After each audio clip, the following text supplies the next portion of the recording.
Hello everyone, welcome back to channel ShubhoTech Bangla YouTube চ্যানেলে তোমাদের সকলকে অনেক অনেক স্বাগতম।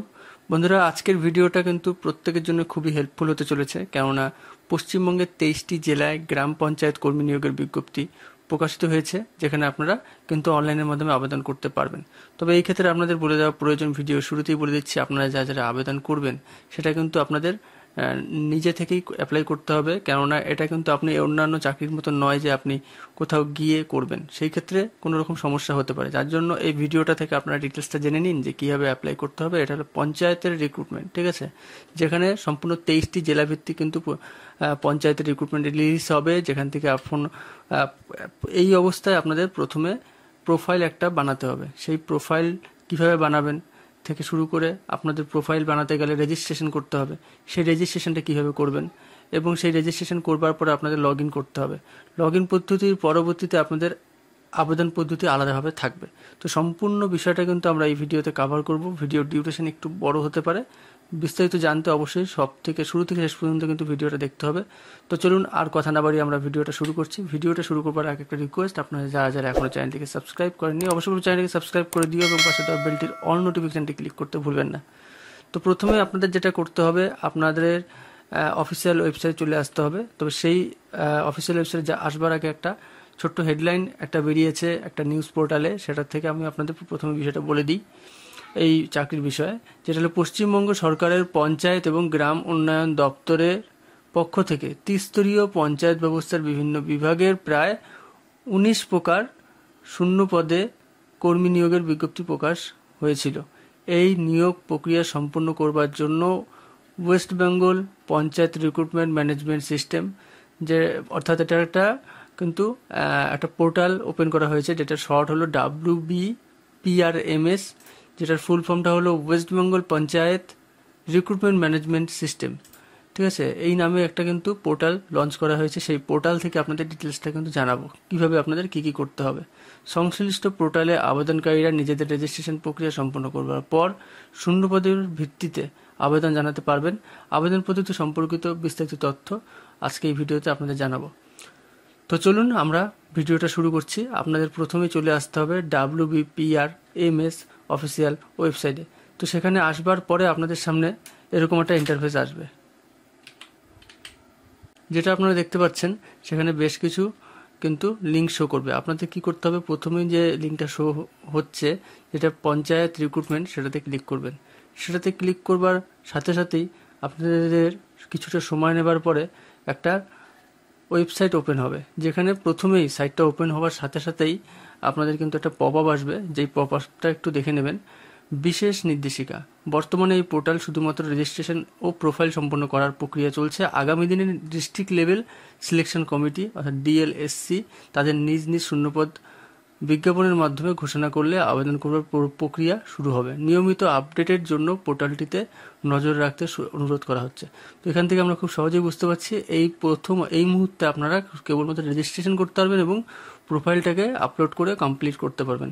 এই মুহূর্তে আপনারা অ্যাপ্লাই করতে পারবেন না, সেটা অ্যাপ্লিকেশন সেখান থেকে আপনারা পাবেন। সম্পূর্ণ ভিডিওটা সাথে থাকুন, বুঝতে পারবেন কীভাবে কী করতে হবে। তো আপনাদের চলে আসতে হবে এইভাবে, ঠিক আছে। তো এই মুহূর্তে আপনারা দেখতে পাচ্ছেন এই প্রোফাইলে এমন কিছুই নেই, ঠিক আছে। কিন্তু যেটা করতে হবে, আপনাদের একদম উপরের দিকে আপনারা চলে আসবেন, যেখানে দেখতে পাবেন ক্যান্ডিডেটস লগ ইন এবং রেজিস্টার নাও। তো আপনাদের ধরে নিচ্ছে আমি লগ ইন করা আছে, তো সেখানেই আপনারা লগ ইন করে নেবেন, এটা কোনো ব্যাপার না, ঠিক আছে। কিন্তু আপনারা এই মুহূর্তে এখানে আপনার মোবাইল নাম্বার এবং পাসওয়ার্ড কোথার থেকে পাবেন, ঠিক আছে, কেননা আপনাদের রেজিস্ট্রেশন করা নেই। তো রেজিস্ট্রেশন যেহেতু করা নেই, তার জন্য নিচের দিকে দেখবেন অপশান রয়েছে রেজিস্টার। তো রেজিস্টারে ক্লিক করার সাথে সাথে আরেকটি পপ আপ আসবে। এই পপ আপটাও কিন্তু একটু ইম্পর্টেন্ট আছে, সেটাও দেখে নেবেন। Important instruction, your mail ID, mobile number, first name, middle name, last name, date of birth and gender cannot be changed after registration.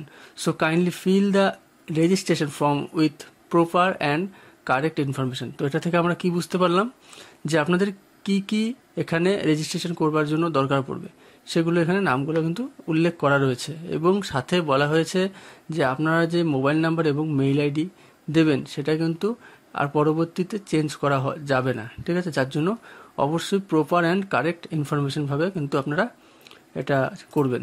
যার জন্য প্রথমেই আপনাদের মোবাইল নাম্বারটা দেবেন। মোবাইল নাম্বার এমন দেবেন যেটা আপনারা রেগুলার ইউজ করছেন, সেই মোবাইল নাম্বারটা দেবেন, যেন পরবর্তীতে চেঞ্জ হলে কিন্তু সেখানে সমস্যা হবে, কেননা ওটিপির মাধ্যমে আপনাদের বাকি ইনফরমেশনগুলো কালেক্ট করতে হবে। মোবাইল নাম্বারটা দেবেন, তারপরে দেবেন কি মেইল আইডি। মেইল আইডি যাদের যাদের আছে ভালো, আবার না থেকে থাকলে কিন্তু মেইল আইডিটা বানিয়ে নিতে হবে। এখানে আপনাদের ফার্স্ট নেম, ঠিক আছে, এবং মিডিল নেম যাদের নেই দিতে হবে না, এবং লাস্ট নেমটা দেবেন। ডেট অফ বার্থের জায়গায় প্রথমে মান্থ, তারপর ডেট, তারপর ইয়ারটা এভাবে দেবেন, ঠিক আছে। তারপর একটু নিচের দিকে দেখবেন এখানে জেন্ডার থাকবে এবং পাসওয়ার্ড থাকবে। পাসওয়ার্ডটা কেমন দেবেন আপনারা এই মুহূর্তে স্ক্রিনেও দেখতে পাচ্ছেন। এইভাবে পাসওয়ার্ডটা সিলেক্ট করবেন, আপনি আপনার মতন সাজিয়ে নিতে পারেন, তবে পাসওয়ার্ডে এই ধরনের ফরম্যাটটা থাকবে, এবং কনফার্ম পাসওয়ার্ডে সেটাই আবার কপি করে দেবেন, ঠিক আছে। এভাবে নিচের দিকে একটা ক্যাপচা থাকবে, যে ক্যাপচার যদি বুঝতে অসুবিধা হয় পাশে রিফ্রেশ থাকবে, সেটা চেঞ্জ হয়ে যাবে। করবার পরে আপনারা সেই ক্যাপচারটা দেবেন এবং সেন্ড ওটিপিতে ক্লিক করলেই সেই মোবাইল নাম্বারে একটি ওটিপি আসবে, যে ওটিপিটা আপনারা সেখানে দিয়ে দেবেন। তারপরে আপনারা লগ ইন করবেন, ঠিক আছে। তো লগ ইন যখন করবেন আপনারা দেখতে পাচ্ছেন এই মুহূর্তে স্ক্রিনে আমাদের এরকম শো করছে, ঠিক আছে। তো আমি অলরেডি এই পেজটা কিন্তু লগ ইন করে নিয়েছি আমার প্রোফাইলটি, যার জন্য উপরে আমার লোগো শো করছে, ঠিক আছে। তো সেখানে আপনার এরকম শো করবে না। এখানে আপনারা লগ ইন করবেন। লগ ইন আপনারা যখন করবেন সেখানে মোবাইল নাম্বার এবং পাসওয়ার্ডটা দেবেন, সেখানে ক্যাপচা থাকবে সেটাও দেবেন। দেওয়ার পরে আপনারা সাকসেসফুলি কিন্তু লগ ইন হয়ে যাবে। আশা করি আর কোনো সমস্যা থাকবে না। আর এখনও পর্যন্ত আমি যা যা আপনাদের ইনফরমেশনগুলো দিলাম, আশা করি আপনারা সমস্তটা বুঝতে পেরেছেন। লগ ইন করার পরে আপনাদের সামনে ঠিক এরকম একটা ইন্টারফেস শো করবে, যেখানে আপনার নাম এবং মোবাইল নাম্বার, মেইল আইডি থাকবে, ঠিক এরকম যেরকমটা আপনারা দেখতে পাচ্ছেন, ঠিক আছে। সিকিউরিটি পারপাসে আমি এই জায়গাটা ব্লার করে রেখেছি। তো এখানে আপনারা দেখবেন এডিট প্রোফাইল একটা অপশান থাকবে, ঠিক আছে। তো এডিট প্রোফাইলে আপনারা ক্লিক করবেন। সেটাতে ক্লিক করবার সাথে সাথে আপনাদের সামনে আরও বেশ কিছু অপশান চলে আসবে, যেখানে আপনার একটা প্রোফাইল পিকচার কিন্তু এখানে অ্যাটাচ করতে হবে। যেটা করবেন কীভাবে, আপডেট প্রোফাইলস ইমেজ। তো এখান থেকে চুজ ফাইলে গিয়ে আপলোড করলে আপনাদের সামনে কিন্তু সেটা ভিজিবল হবে প্রথমে, এবং তারপরে আপনারা সেটা অ্যাটাচ করতে পারবেন। এবং পাশাপাশি দেখতে পারবেন একটা সিগনেচার, যেটা 50 কেবির মধ্যে থাকতে হবে, ঠিক আছে। এবং পাশাপাশি আপনারা যে প্রোফাইল পিকচারটা সেট করবেন সেটা কিন্তু 80 কেবির মধ্যে থাকতে হবে। কী কী ফরম্যাট, জেপিজি এছাড়া পিএনজি ফরম্যাটও করতে পারেন। এগুলো একটু দেখে কিন্তু বিষয়টা আপনাদের সিলেক্ট করতে হবে। তো যেটা আপনারা আপডেট সিগনেচারটা করবেন, সেই সিগনেচারটা প্রথমে আপনারা একটা সাদা পেজে আপনার সিগনেচারটা করে নেবেন, তারপর সেটা 50 কেবির মধ্যে কনভার্ট করে নেবেন। তো সেই বিষয়ে যদি আপনাদের কোনো সমস্যা হয় তাহলে আপনারা অবশ্যই কমেন্টে জানান, তার সেটা দিয়ে আমি আলাদা ভিডিও করে আপনাদের রিপ্লাই দিয়ে জানিয়ে দেবো, ঠিক আছে। তো এটা করবেন। এটা করবার পরে নিচে দেখবেন বেশ অনেকগুলো কিন্তু অপশান রয়েছে।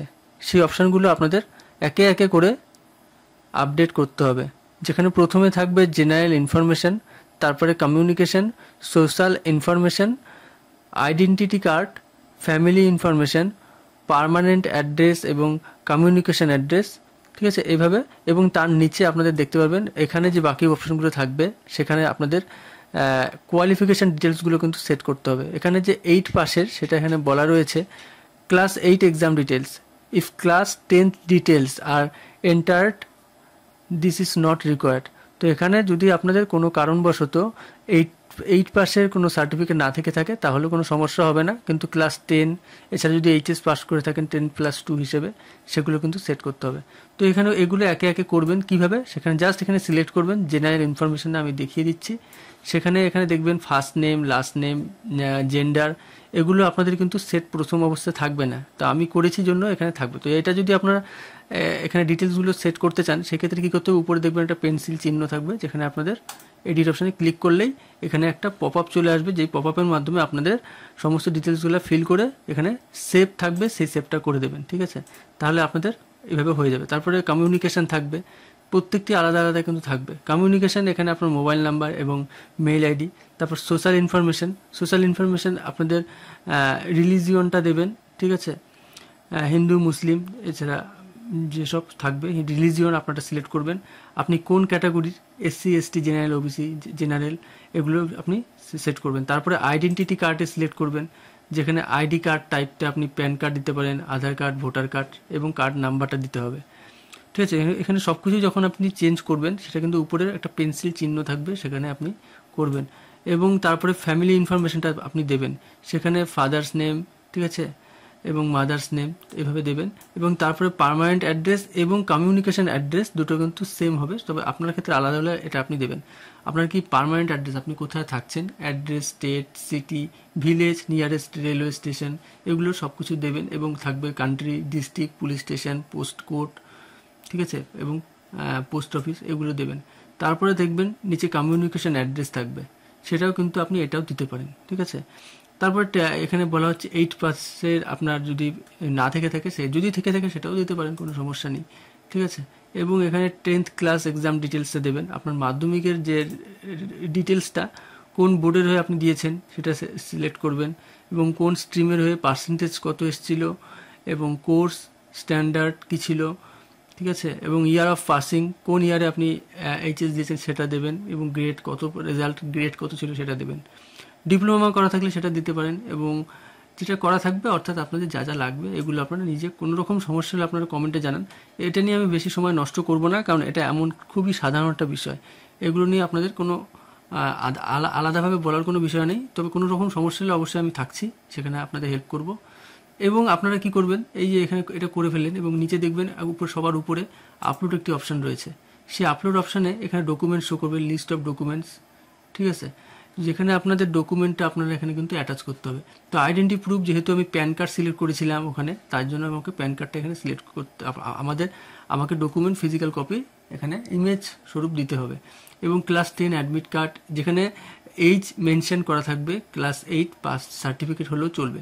তো এখানে ধরে নিচ্ছি প্যান কার্ড, তো আপনার ক্ষেত্রে যদি সেখানে ভোটার কার্ড দিয়ে থাকতেন তাহলে কিন্তু ভোটার কার্ডটা এখানে দিতে হতো। তো যেহেতু আমি প্যান কার্ড দিয়েছি তাই আমি প্যান কার্ডের এখানে ক্লিক করলাম। ক্লিক করবার সাথে সাথে এরকম পপ আপ চলে আসবে, যেখানে দেখবেন এই চিহ্নটার মধ্যে ক্লিক করলে আপনারা সেটা অ্যাটাচ করতে পারবেন। তো এখানে দেওয়াই রয়েছে please upload only JPG and PDF, অর্থাৎ এখানে বলা হচ্ছে আপনি জেপিজি ফরম্যাটও করতে পারেন, এছাড়া PDF file of size between 200 কেবির মধ্যে, 200 কেবির মধ্যে থেকে 2 এমবির মধ্যে। তো এটা অনেক বড় সাইজ দেওয়া রয়েছে, এর মধ্যে আপনাকে সিলেক্ট করে আপলোডে ক্লিক করলে আপনারা সেটা কিন্তু করে নিতে পারবেন। তো এই চলে গেল আপনাদের সমস্ত বিষয়। আশা করছি এই প্রোফাইল আপলোড এছাড়া প্রোফাইল এডিট কোনো সমস্যা থাকবে না।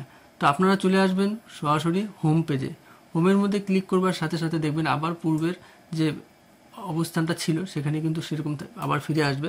তো উপরে দেখবেন যেহেতু আপনি লগ আউট করেননি সেটা সেভাবে কিন্তু শো করবে। তো জাস্ট ক্লিক করবার সাথে সাথে আপনাদের সামনে এরকম কিন্তু শো করবে, ঠিক আছে, যেখানে আবার সেই আপনাদের আগের পেজটা চলে আসবে। এখানে দেখবেন রিসেন্ট রিক্রুটমেন্ট ড্রিপস, যেখানে আপনাদের নতুন যদি কোনো এখানে চাকরি ইনফরমেশন দিয়ে থাকে যেখান থেকে আপনি অ্যাপ্লাই করতে পারবেন, যার জন্য আপনার প্রোফাইলটা তৈরি হয়ে থাকলো। তো প্রোফাইলটা কিন্তু পরবর্তীতে এডিট অপশন নাও থাকতে পারে, যার জন্য এখন আপনারা এডিটটা করে নেবেন, ঠিক আছে। তো এখন কিন্তু কোনো রকম চাকরি ইনফরমেশন এখানে নেই, যখনই থাকবে সেখানে আপনি এই অপশানে এখানে দেখতে পাবেন লিস্ট ওয়াইজ, সেখানে চলে আসবে, সেখান থেকে আপনি ক্লিক করে অ্যাপ্লাই করতে পারবেন। তো এখানে অ্যাপ্লাই কোনো রকম ইনফরমেশান আসলে অবশ্যই আপনাদের পরবর্তীতে নেক্সট ভিডিওর মাধ্যমে দিয়ে দেবো, এবং অ্যাপ্লাইটা আপনাদের কীভাবে করতে হবে সেটা পরবর্তীতে জানতে পারবেন। তো আপনারা যারা যারা এখনও পর্যন্ত করেননি, আমি আশা করি আপনাদের স্টেপ বাই স্টেপ সম্পূর্ণ বিষয়টা কীভাবে এডিট করতে হবে, আপলোড করতে হবে সমস্তটা জানিয়ে দিলাম।